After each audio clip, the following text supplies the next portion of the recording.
Okay, Abang Joey, Abang Joey. Hari ni saya nak ajar Abang Joey cakap Perak. Betul ke? Betul. Betul, saya nak ajar. Okey. Okey, contoh ayat dia, saya nak naik kereta.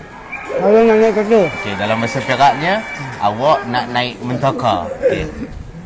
Awak nak naik motorkar. Okey, senang, okey. senang. Itu senang. Tapi ni, kalau macam abang nak marah, macam kau ni memang sial, kau memang kau teruk, kau memang sial, kau tak guna. Abang lebih kepada marah saya ni. Tak, itu contoh. Oh, contoh. Kalau nak marah orang tu nak sebut macam ni. Oh, ya, kalau nak marah orang macam tu. Nak marah orang tu dia macam ni. Kamu ni memang bajang. Sopa gampang. Ngacuk wak betul. Memang anak dajel. Okey, cuba. Okey, try. Kau memang bajang.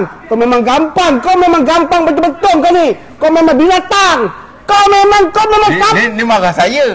Ini lebih pada marah saya. Abang contoh. Contoh. Kau memang bajang.